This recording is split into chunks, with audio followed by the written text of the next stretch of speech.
well, we will start with introducing everybody. My name is Cindy Hansen. I'm the Education and Advocacy Coordinator for Orca Network and a member of the Chehalis River Alliance, which is kind of how this came about. So thanks everybody for joining us, and I'll let our other people introduce themselves as well. Evening, everybody. Hi. Oh, go Lee. Hi, everybody. My name is Lee First, and I am your Twin Harbors waterkeeper. I'm based down here in Aberdeen. I protect and advocate for the Chehalis watershed and Grays Harbor and Willapa Bay. And we're a new waterkeeper. We've been out here for 2 years. And we are a member of the International Waterkeeper Alliance, which has 350 waterkeeper groups all around the world that work to for fishable, swimmable, drinkable water all around the world. I'm thrilled to be here. Thanks for spending your lovely evening with us. Yeah, I couldn't. Hi, Willing. Oh, go ahead, Jess. Sorry, Janet. So Jess Helsley, I'm the Wild Salmon Center Washington State Director, and believe it or not, founded the Chehalis River Alliance. It's been a while now. We're still alive and kicking and pitching a fit, which I think is exactly what we were designed to do.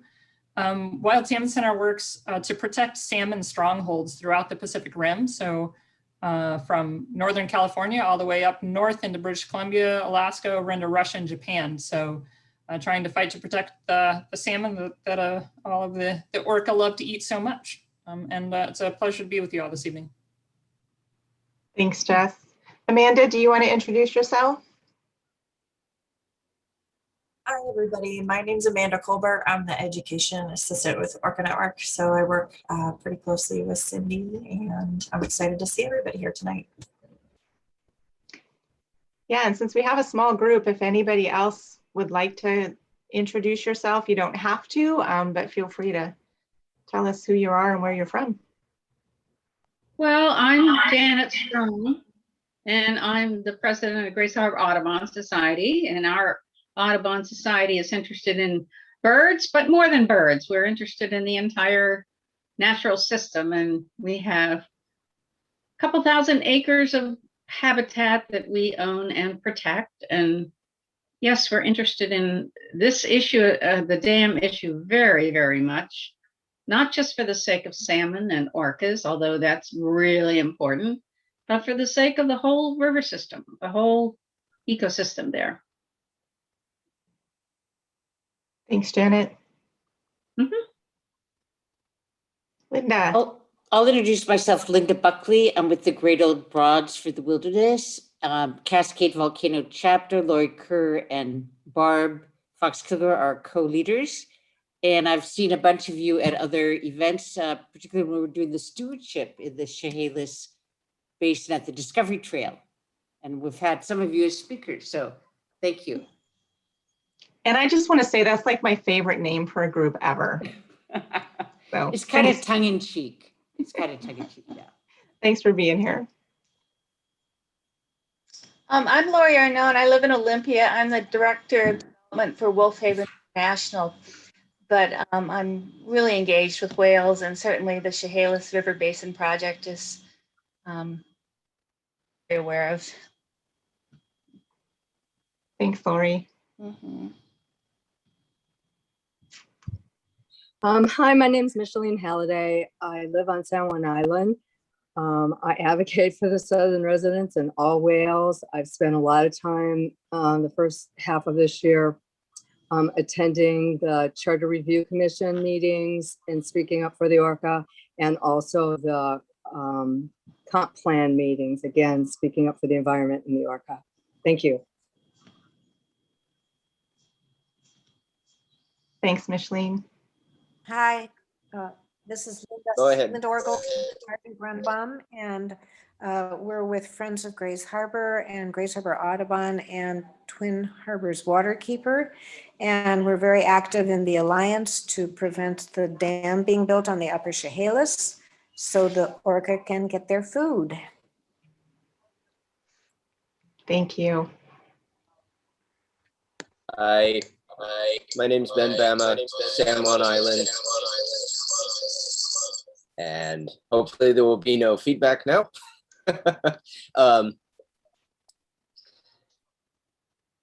Anyway, I don't know if you can hear me. I can't hear myself. But anyway, Ben Bama, We can hear you, Ben. San Juan Island.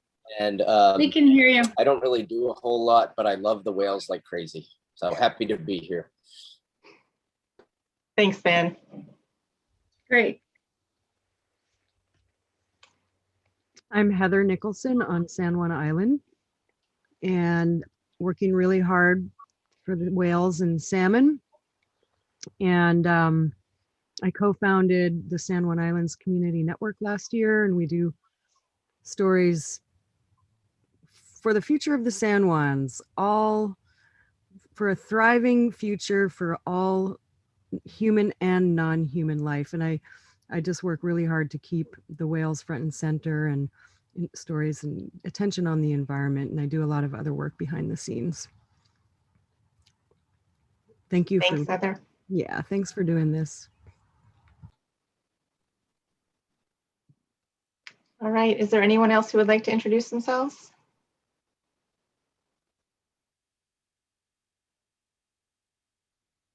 Hi, my name is Charles Law, and I'm a member of the Green Party coordinating committee in Washington State, and I'm also a member of the Animal Rights Committee for the Green Party nationally. Great, thanks for being here. Okay, did we miss anybody else who would like to say hi?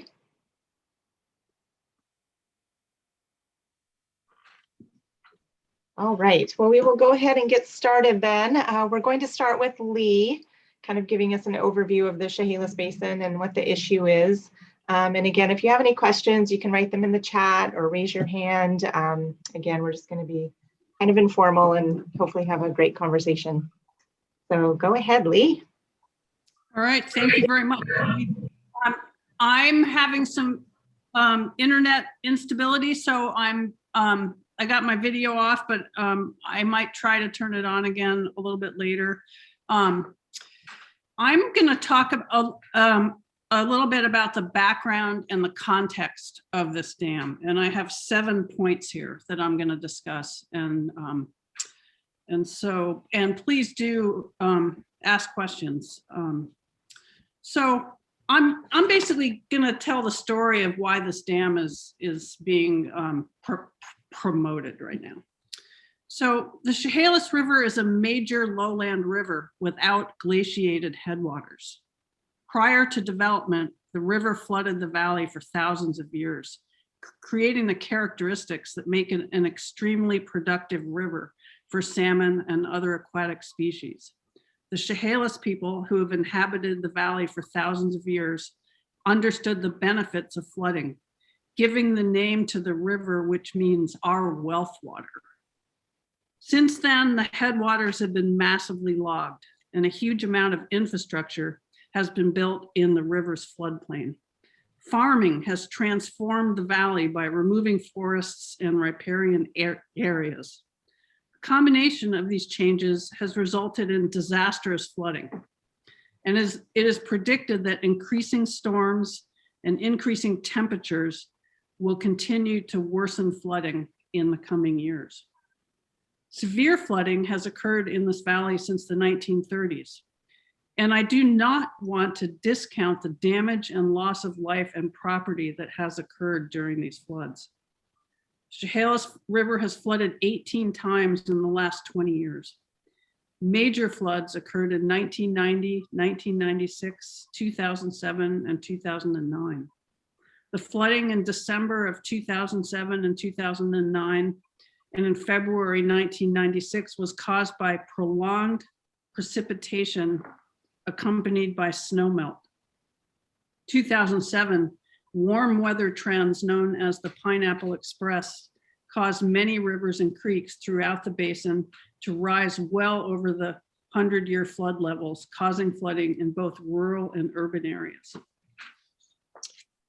To help do something about this, in 2016, the Washington State Legislature created the Office of the Chehalis Basin and the Chehalis Basin Board with the purpose of developing a strategy for both long-term flood damage and aquatic species restoration. This serves as the framework for advancing the Chehalis Basin strategy of the dual goals, flood damage reduction and aquatic species restoration. The office is located within the Department of Ecology.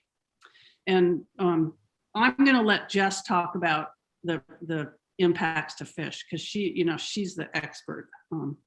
So consider what you see of the Chehalis Valley when you drive along Interstate 5 between Centralia and Chehalis, which is a key area in the river's floodplain.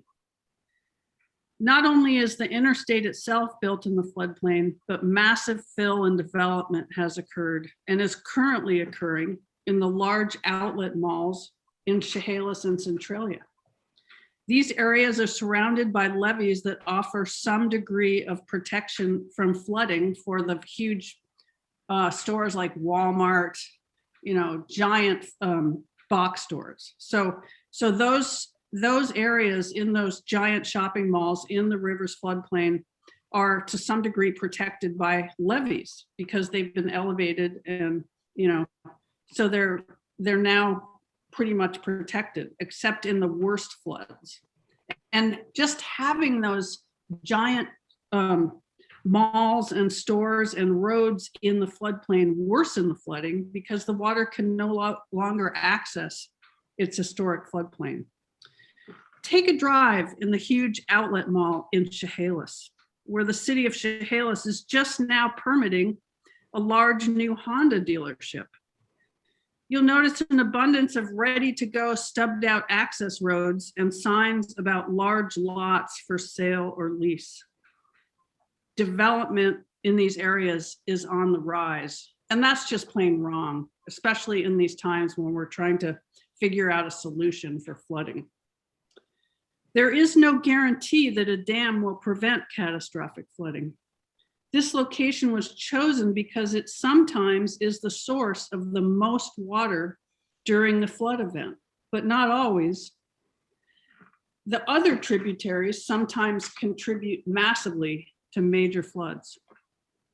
In fact, 2 of the river's major tributaries already have dams, the Skookumchuck and the Wynoochee. Instead of a dam, we want a plan B that includes a series of local action alternatives.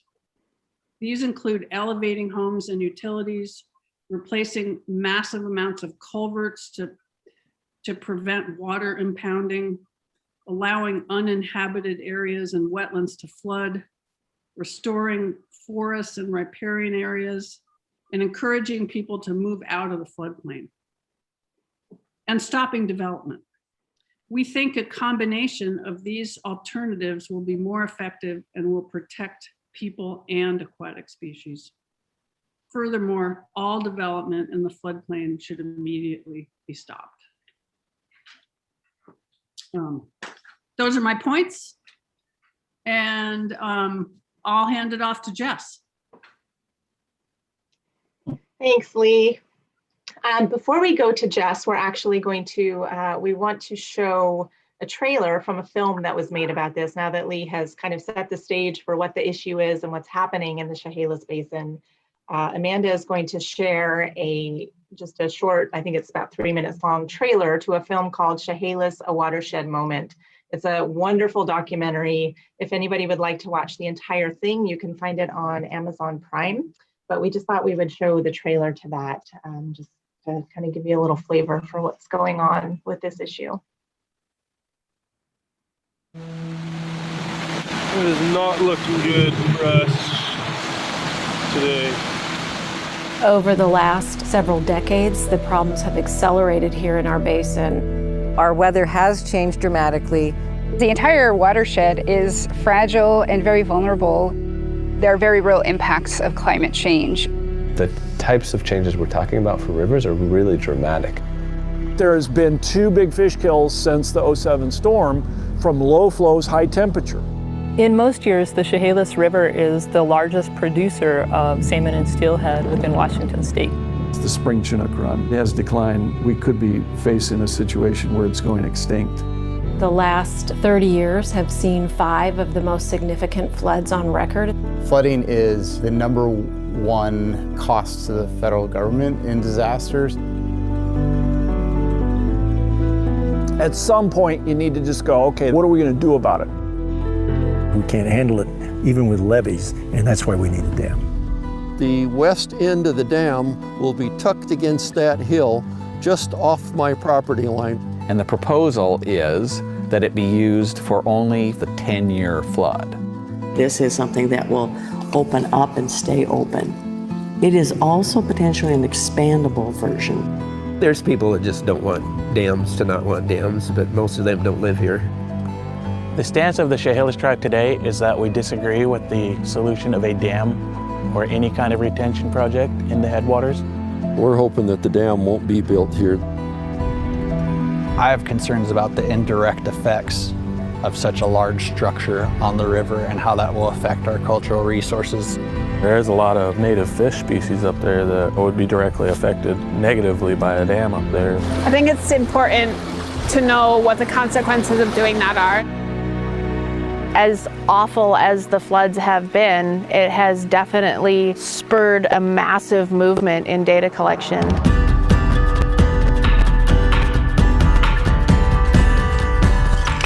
If we're really going to make a difference for all the communities in an equitable way, we have to look basin-wide, which goes beyond the scope of what a dam would do. With climate change, as a farmer, we feel all we have is adaptation. I think it does have to be a holistic approach. There's lots that can be done in thinking about how to sort of reconceive how we're managing a watershed. Do you just move entire communities out of harm's way, or do you build infrastructure? And this process has involved people from very different points of view trying to mutually address and solve 2 problems at once. And it's a balancing act, and not everyone's going to be happy about what's done. The longer we wait, the harder this problem's going to get. So every decision that's made in the short, near, and long term is very critical.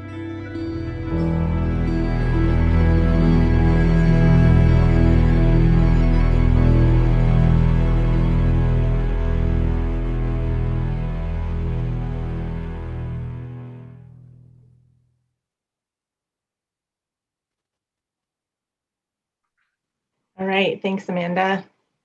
Okay, we'll turn it over to Jess to talk a little bit more.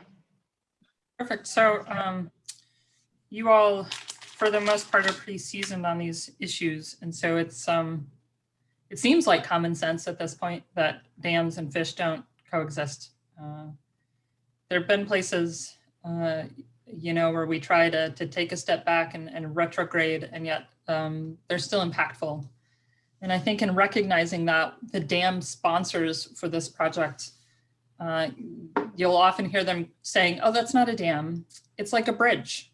And it's going to be open most of the time. But I think it's really important to recognize the impacts it's going to have all of the time on the fisheries present in the Chehalis. So I want to start by saying that the Chehalis is the second largest watershed fully intact in the state of Washington, which I think bears some great significance. And the Washington coast is considered the last best place for salmon that we have in Washington state. 50% of the state's non-listed salmon populations call coastal waters home. And that's for a number of reasons. We've got habitat that's still largely intact. It's not as degraded as habitat elsewhere in the state. It's still been impacted for certain by historic logging practices, road building, all of these other things, but it's still got decent water quality. And from a climate change perspective, if we want to look at 2080, waters that are coming off the Olympic Peninsula and then waters that are directly coming out of feeds from the Cascades are going to be the only waters in Washington state cool enough to be able to sustain salmon populations without some really dramatic evolution on the behalf of these fish, right? So then when we have groups come in and talk about wanting to pop a dam down where literally the Chehalis was at one point in time in the state's history, and for quite a long time running, the largest salmon producing watershed in the state. So where again, it's gets kind of confusing because we think of the Columbia, which was also a tremendous salmon producer at one point in time, but that's on the border, right? Not fully enclosed in Washington state. So the Chehalis came out number one as being that watershed, fully enclosed in Washington state, producing a tremendous amount of fish. And that's why, as Cindy will talk about in a little while, it was kind of a bastion for winter feeding for orcas. So literally where they're proposing to put the dam is significant for a number of reasons. First and foremost, it literally is the location in which the peoples of the Chehalis tribe resonate with as their like location of creation story, right? So literally where the footprint of the dam would be is where they believe their people were created. So I think that in itself requires a bit more thought and a bit more pondering and really questioning what the benefits of some sort of a structure like this would be. Second to that, we look at the fact that the proposed structure would sit right now where all of the known or the majority of known Chinook spawning takes place in the basin, is literally at that dam site. Then we look at the state of Chinook right now. While the Washington coast is still kind of hanging on, currently doesn't have listed populations other than bull trout in Lake Ozette Sockeye, which is up to the north. That doesn't mean that our populations are not in decline and haven't been in decline for some time. They are definitely declining for all of the reasons that we've all learned about thus far: habitat degradation, hydropower development, overharvest, and hatchery production. And so now the fact that our Chinook salmon are in such peril, primarily spring Chinook in such peril, and they're wanting to locate a dam right now in their last little habitat of stronghold, that has significant impacts. And spawning occurs on the dam site, and it occurs just downstream of the dam site. So now let's say there's a hypothetical flood, the reservoir, the gates to the dam get closed and the reservoir is filled up. There's supposed to be a minimum amount of flow required out of that structure.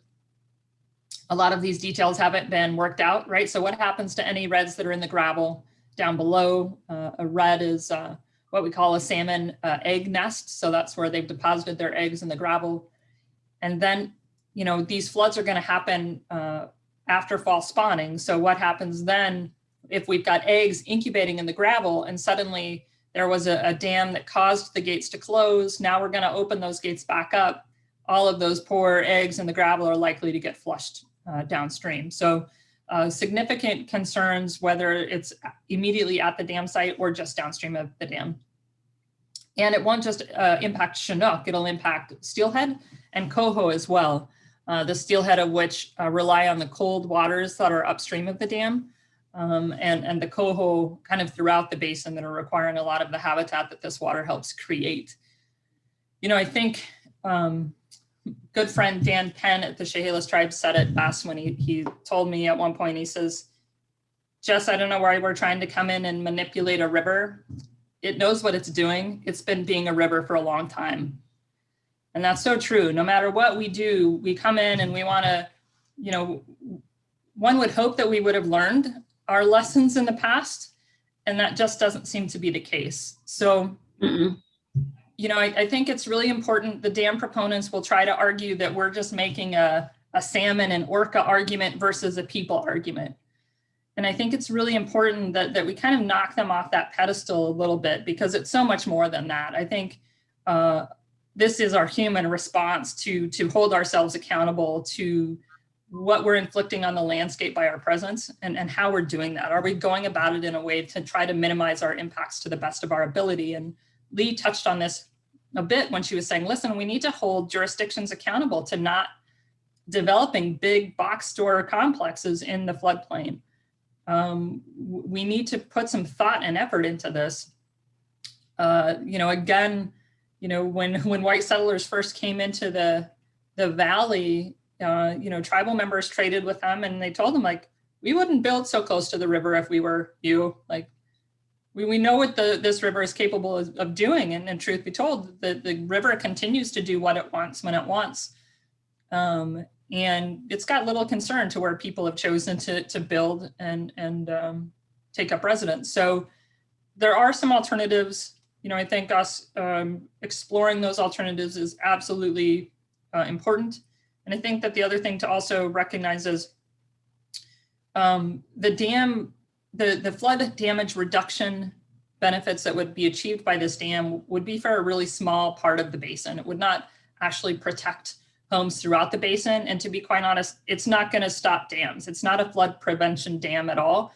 It is a flood damage reduction dam. So instead of having 5 feet of floodwaters on your wall, depending on where you're at, you might only have 2 feet of floodwaters on your wall.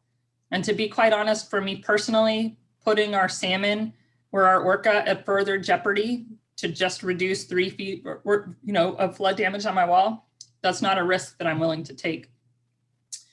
I do also want to make one note too. We heard Larry Listell in that video talk about how bad of shape our spring Chinook are in. And that's true of spring Chinook throughout their range right now. And a lot of that is a direct result of human management and human intervention, in which we have managed spring and fall Chinook as if they're the same species. When we finally completed genetic analysis, and Wild Salmon Center helped with this research down with the Kurok and Yurok tribes down in California, there is a genetic differentiation that determines run timing. So spring Chinook, summer steelhead, those species, they have a gene that tells them to return home early. And that gave them a distinct advantage because they were allowed to migrate up into these systems when the water was cooler, before it had warmed up in the summers. And it allowed them to get up higher into the watersheds where they could then kind of claim a territory and ensure that they weren't having like strict competition with their counterparts that then migrate in the fall, right? There's lots of risks associated with that because it requires them holding over. It requires longer, more arduous migration journeys. They've got to store additional fat in their bodies to be able to make that journey and then fast over the hot summer months. But it proved to be advantageous for them for a long time until our system started pumping a bunch of fall hatchery Chinook fish into the water and letting them kind of intermingle and co-breed before we knew that there was a genetic differentiation. So, there still are a dwindling, but a strong few number of spring Chinook that are in the Chehalis River Basin. That is what the orca prize because of the higher fat content. And that's what the First Peoples also prize, is that higher fat content fish that comes in the beginning of the spring. So, I think it's really important for us to recognize that if this spring Chinook population goes away in the Chehalis, if it goes away in any of our water systems, we cannot replace those spring Chinook with our current hatchery system of fall Chinook genealogy, right? So in essence, it's gone forever. And that means a huge, that would be, I don't even want to think about how significant that would be for our orca populations or our First Peoples throughout the Pacific Rim. But I think that in locations where they're struggling, but they're still hanging out there, we need to do everything that we can to try to increase the resiliency and robustness of those populations. And the headwaters of the Chehalis up above, where they're proposing this dam, is some of the coldest water that basin has. So by impacting any sort of the flow or access that those fish have there, in essence, we will be single-handedly leading the spring Chinook population to extinction. I'm happy, I can keep rambling on salmon forever, but I think Cindy should probably tie us into the incredible species that our salmon are feeding, and then we can take questions at the end. Great, thank you so much, Jess. I learn so much from you every time you talk about salmon. Thank you so much. So I actually have a short little PowerPoint that I am going to share, so you can look at nice orca pictures while we talk.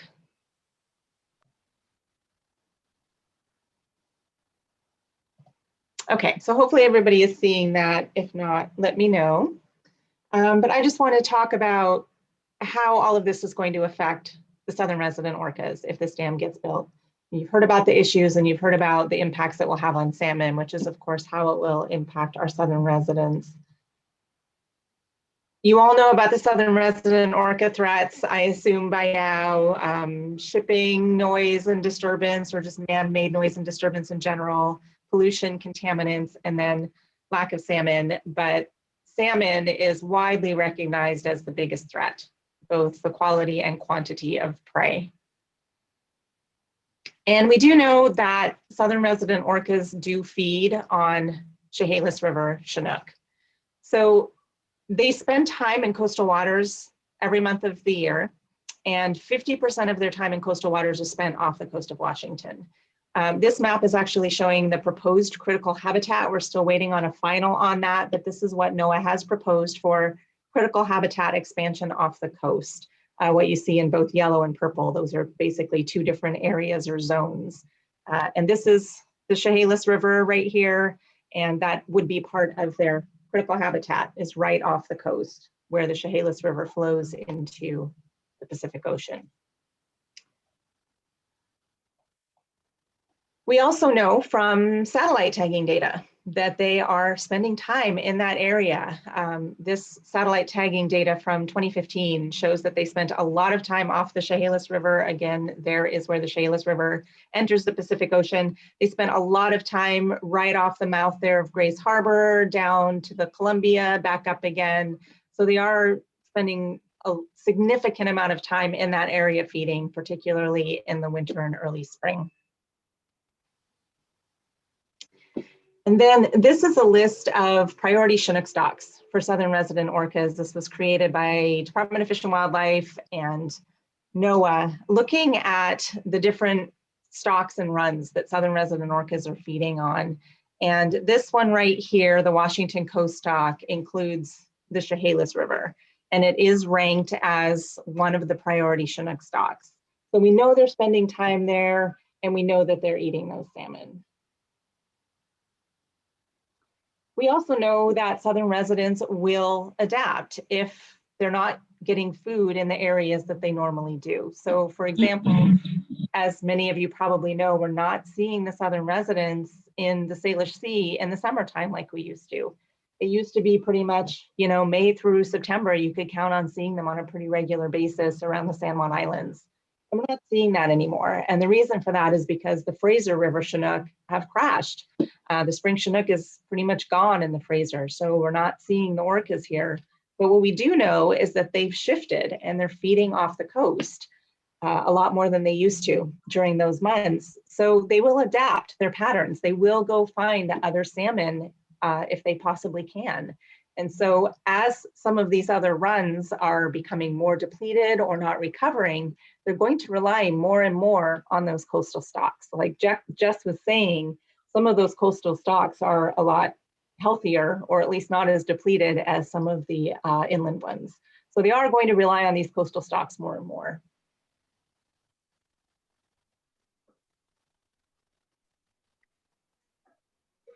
So the process for this dam, they have to go through environmental impact statements, both through the state and the federal government, in order for this to be approved. And the state draft environmental impact statement stated that construction and operation of the dam would have a moderate adverse impact on southern resident orcas, basically by changing the salmon that they rely on.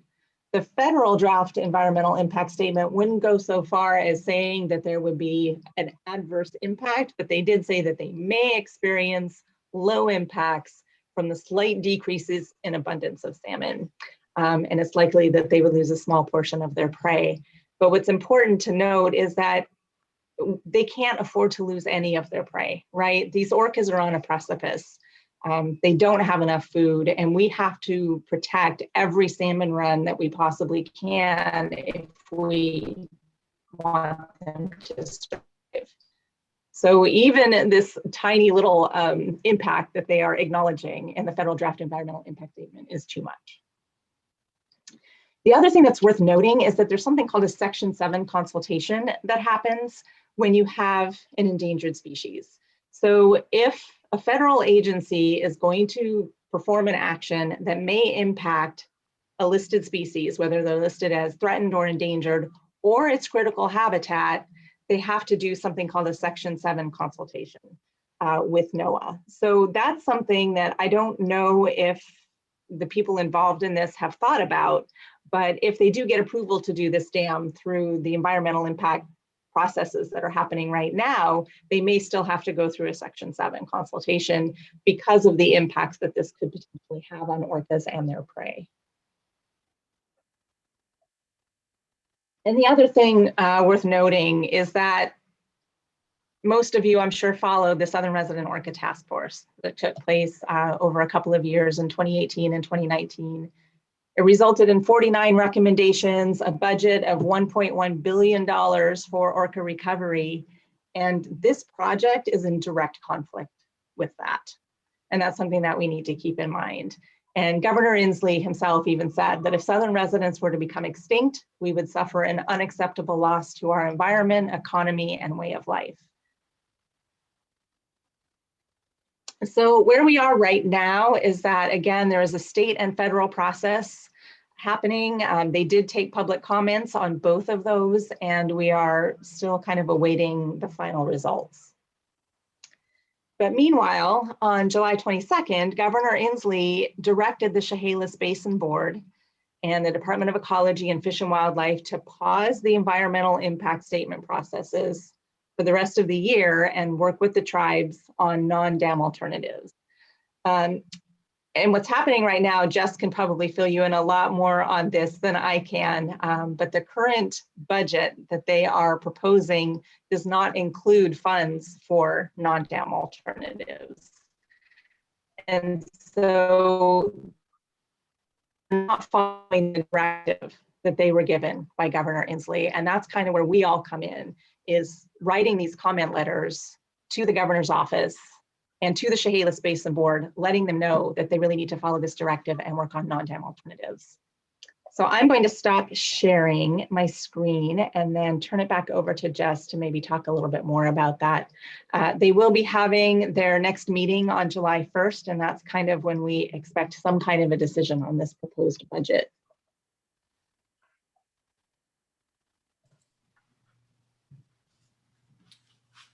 Yeah, so, there's a couple of participation or options to participate that are still available. So Cindy referenced the NEPA and SEPA portions of the environmental impact statement. The draft versions of those have been completed and they accepted public comment. They're still, over the course of the next year, going to be working on the final EIS. For both the state version of that and then the federal version. So some of the funding and the budget that Cindy referred to is to finalize and wrap up those EIS processes, which it's a very important part of the process to get those wrapped up. So the other opportunities for public comment right now include weighing in at the Chehalis Basin Board meeting or in letters to the governor or the legislature even. That are again pushing for development of a comprehensive basin-wide local action program.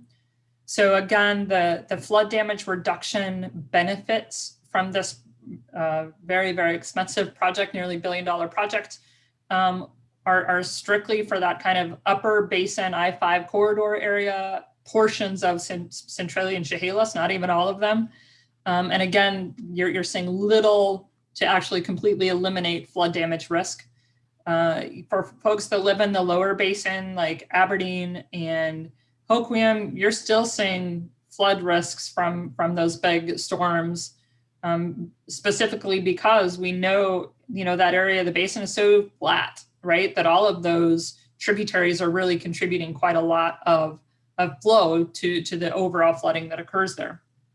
So really pushing back on the Chehalis Basin Board right now and calling for adequate spending, I think is important. So I want to take a step back for a moment and explain how funding of the project would work. So The funding of the Chehalis Basin strategy in general has, up until this point, been entirely from the state legislature. And then the dam itself, let's say, hypothetically, in a world none of us want to imagine, it gets approved and permitted and is going to go to construction. The construction cost of that dam would also have to come externally, so come either via the state or a new tax. And that is specifically because the dam, we already know, does not meet a cost-benefit analysis that is required by the federal government anytime federal funds are expended on projects like this. And we already know that that's not even a feasibility. And so that means all of the funding for design, construction, and that sort of implementation would have to come from the state or a local tax. And the concept of the tax has already been floated by the Lewis County project sponsors for basin-wide residents. But again, let's remember what portions of the benefit would actually of the basin would actually benefit from the project. That was a sentence with a lot of B's in it. Sorry. So again, you could have folks in the lower basin paying for an upper basin benefited project. So we've seen members of the Chehalis Basin Board travel back to Washington, D.C. trying to advocate for funding. And because the dam project itself could not receive federal funding, what they're trying to do is to get that other component of the strategy, the aquatic species restoration plan. They're trying to get that, the projects that are recommended in that funded at the federal level to then quote unquote free up state dollars to do the work of the dam. So ultimately, the governor would have to include this recommendation in his budget, or have a majority of the legislature kind of overpower them. But he'd have to, he'll have veto power over the legislative budget, but then you also have the legislative power of budget writing, right? So there's a lot of communication that can occur with the legislature. Sometimes they're interested in having that conversation before a decision comes before them. Sometimes they like to wait until it comes before them. But I always encourage folks, especially if you have a relationship with a legislator in your district, even if it's not somebody from the Chehalis Basin, let them know that you care about this particular project and the impact that it would have to you and the things that you value, like orca or salmon or habitat in general.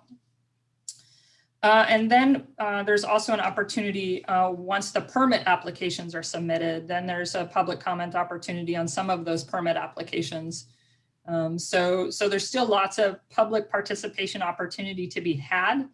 I saw that Lee kind of posted some information about the next board meeting in the chat. Cindy posted some in her slideshow as well. I definitely encourage folks, if you're not the letter writer, call into the meeting. There's opportunities for public comment and prepare to, talk about, again, being physically responsible with state funding. One example is right now, the original budget as proposed was allocating funding for permitting, for initial permitting of this dam structure that has not even finished the EIS process right now, which is actually breaking federal law. So there's lots of opportunities for folks to weigh in and comment. These are right now your tax dollars, if you're a citizen of the state of Washington, being spent on this process. And I think many folks that have kind of gone through the proposed budgets with a fine-tooth comb would argue that they're not being very fiscally responsible.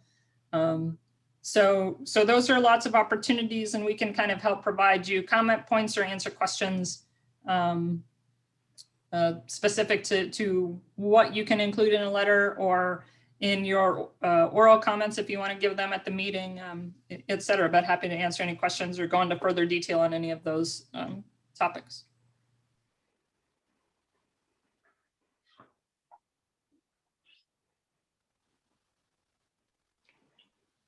Jess, I'm wondering if you could just kind of in a nutshell, what do you think are some of the most important talking points to include if people wanted to contact Governor Inslee about this issue? What would be the most important talking points? Yeah, I mean, especially with in communication with the governor, I think you can call out the fact that you don't believe that the Chehalis Basin Board has been responsive to his request of last year, that they're just not addressing it as far as you're concerned. You know, right now, if you look at how they presented the budget, they want to give you, the Office of the Chehalis Basin wants to give you the impression that we've got a local actions program in there, but it's all of the same actions that they've been doing for the last several years, just kind of disguised under a new name. And as I think Cindy mentioned, you know, they've got a pretty sizable change, multi-millions of dollars proposed to go to additional designs of the dam structure, and yet nothing is allocated towards development of a comprehensive basin-wide flood damage reduction strategy. And so especially for folks that live in the basin, I think addressing that is important. You can speak from your own experience. You know, this structure, especially if you're in the lower basin, is not going to benefit you as a basin resident at all. I think you can call on the Orca task force. Again, something that he was a very big proponent of and really likes to kind of put a feather in his cap for, and say, you know, how can you on one hand, you know, be championing the Orca task force, and then on the other hand, really trying to do something to further decimate the population. You know, like you don't get to speak out of both sides of your mouth here. You got to pick a path. So, you know, those are the two things that I would really call out. If I was, you know, to sit down with the governor and have a cup of coffee tomorrow, I would try to hold him accountable, and in essence, kind of put some of this embarrassment, if you will, on him. You know, this is a governor appointed board. It's an office that he created under his, while his tenure, and you know, looking him in the eye and saying, what's your legacy going to be here, Inslee? You know, are you going to stand up and be a champion for orca and salmon in the last place that they're hanging on, give them a chance to fight? Or are you going to just take that away from them from the get-go?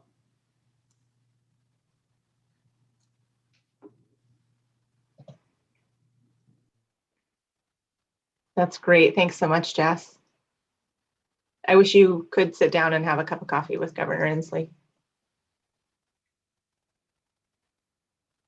Does anybody have any specific questions about anything that was discussed or anything to include in comments?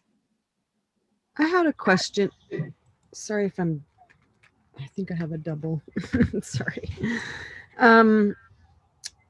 In the beginning, I heard that there was a fish mitigation plan and restoration, excuse me. And I'm wondering, is it technically restoration or is it mitigation? What are they calling it? That's a really good question. So let's be very clear before I get into the weeds on it, that the aquatic species restoration plan is not to be considered as mitigation for the proposed project.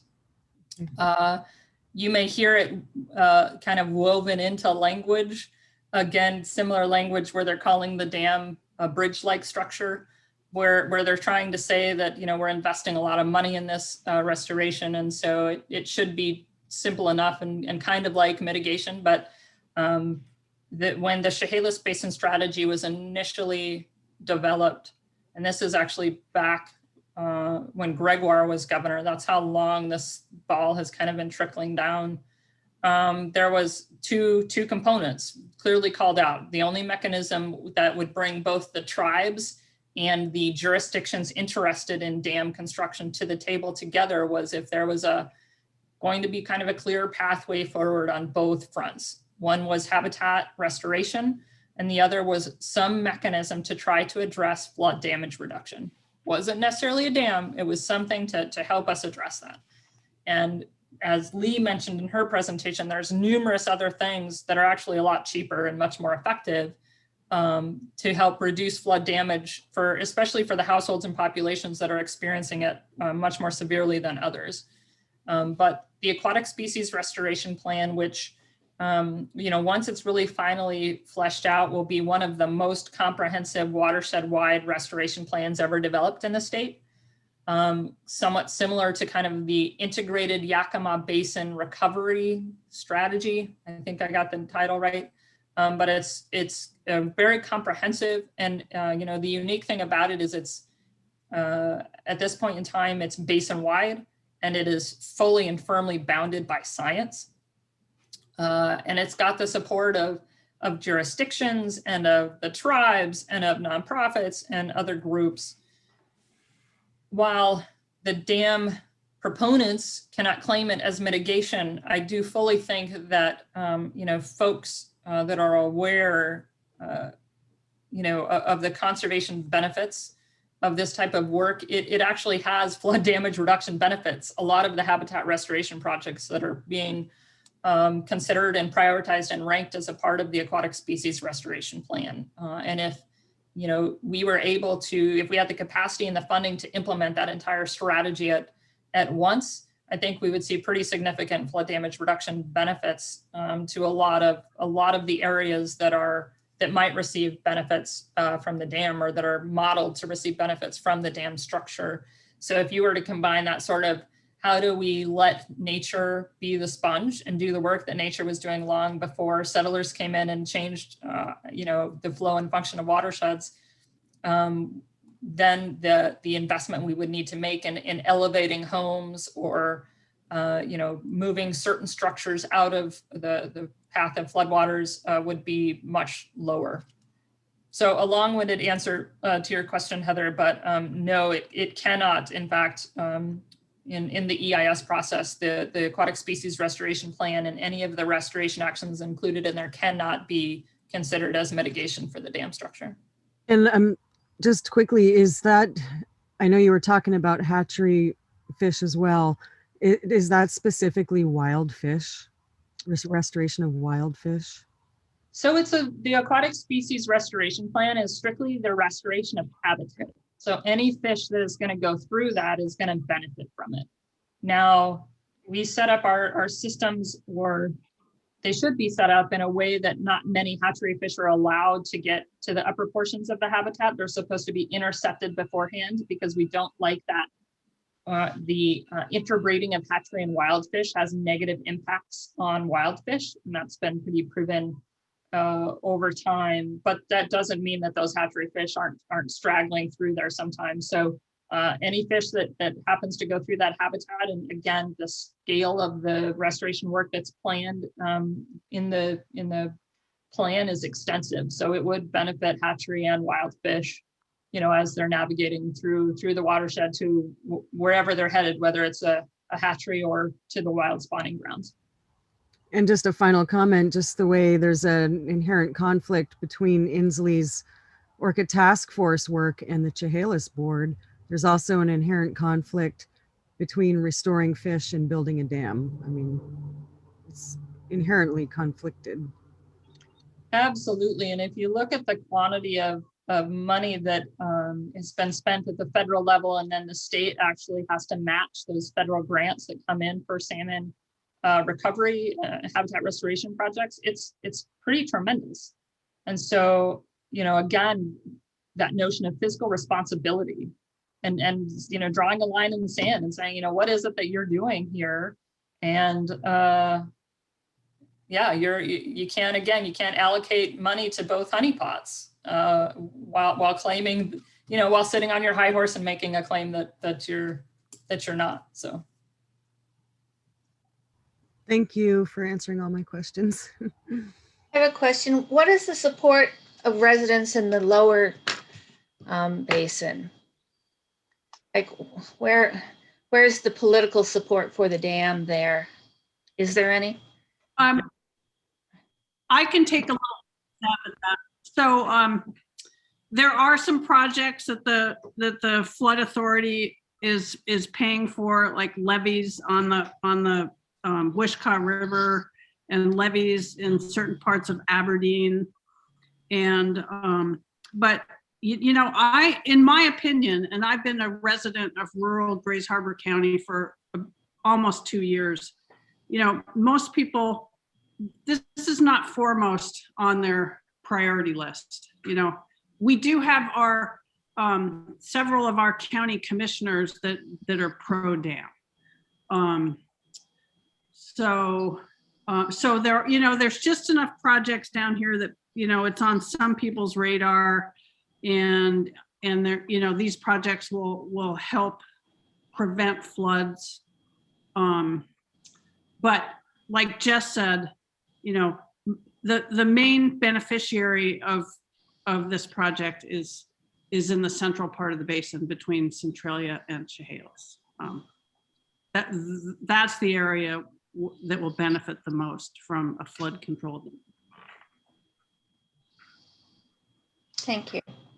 Yeah, and to kind of follow up on what Lee was saying, she did say, like politically, it seems that there's support, but publicly, I think that's I think your first dilemma is I would say you've got a maybe majority, maybe not, that I'd have to leave that differentiation up to Lee, but that there's a lot of folks in the lower basin that have no idea that the dam's even being proposed, right? And then you've got the group of folks that know that it's being proposed, and then you've got some split, but I would say most of the folks that are in the know are opposed to it. And that's a lot of those folks are coming at it from a resource angle of, we've seen our fisheries continue to decline. We're active outdoor folks. We like to hunt and fish and take our kids hunting and fishing, and you're going to impact that, and we're not okay with it. Okay.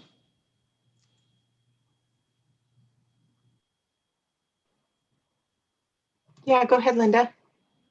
Okay, thanks, Cindy. Cindy, your sound was going a little weird towards the end of your presentation. And I really wanted to understand what you were saying about the tribes. It was something when you were talking about the history of the whole thing, recent history, and then I just couldn't understand. Maybe someone else could help me, or if you had your talking points. It was something, let me see my notes. I just, that he put it on, Inslee put it on pause, and maybe it was to get the tribes to weigh in. Could you just put that in context again? I just don't want to miss it. Yeah, sorry, and my internet here on San Juan Island isn't great. So I don't take it personally. Yeah, I just want to hear you going in and out. Yeah, no, basically Governor Inslee directed the Chehalis Basin Board to put the EIS process on pause, basically, and work with the tribes to develop non-dam alternatives. Thank you. So did you catch it that time? Yeah. Yeah. And that's something that, as Jess was saying, has not been happening. They're not following through with that. They're not meeting their mandate. Got it. Okay, thank you.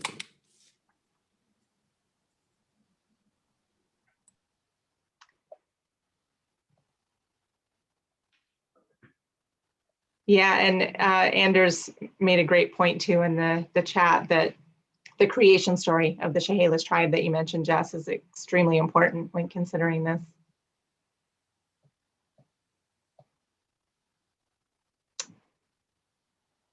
And Valerie said she lives in Chehalis and can confirm that a ton of people don't know about this project. Interesting. All right, does anybody have any other questions, comments, suggestions? I know that was an awful lot of information, and we do have this recorded, so if you want to go back and watch it again and take notes on anything that you may have missed, if you have any questions or need some suggestions on talking points for comments, please let us know, and we'll be happy to help with that. And I hope that this was helpful. Really want to thank Lee and Jess for being here and helping to tell this story and talk about this issue. Anybody have any last questions or comments? Micheline, is that your hand up? That is my hand up. All right. Thanks, Cindy. My question was just that it would be recorded. Where are you going to upload it and make it available? I will put it actually, since this is part of Orca Action Month, I'll put it on our Orca Month website, orcamonth.com. And I'll go ahead and send you all a link to that as well. Oh, that'd be great. Would you put all the critical dates on there too to respond by? I'm a deadline driven myself. Yeah, definitely. Thank you. All right. And again, if you have any questions, anything else that you want to know, please don't hesitate to reach out. We're trying to get as many Chehalis allies as we can out there. So thank you all so much for your interest in this and for attending this evening. I have a quick question. Is anybody doing any events down in that area for this? That's a great question. I think it was being considered at one point before COVID hit. Is that right? Do I remember that correctly? Part of the Alliance had planned to do some pretty broad scale events to drum up comments for the EIS process. And then COVID impacted our ability to do any of those big person events. And then I'm not certain what Lee has got cooked up. I mean, the challenge is we want to make up the best use of everyone's time and efforts. And so it could be that, you know, especially if this gets pushed forward to where the legislature is considering a significant budget issue, that we have a big push for an event and call to action for folks to come to Olympia, if it's safe to do so at that time. But Lee may be aware of some other potential options locally in the basin.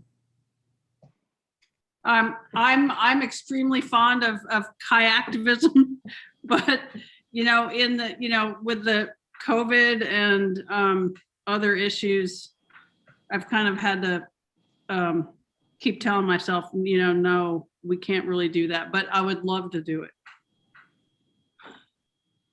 I do remember you talking about that at one point before we all went into lockdown. So I guess the best answer could be that, the Chehalis River Alliance, as these things continue to apprise themselves, if there are events that take place, it'll be posted on that website. And then everyone in the Alliance, so Cindy participates, she shares, any of the information that might be pertinent to her network. So that information will be shared. And if you guys keep following the issue, if we have events that we schedule, you'll find out about them one way or the other, and we'll get you involved and hopefully get somebody in a salmon suit and somebody in an orca suit on the states of the Capitol or anywhere else in the basin. I know some great old broads who would probably do that.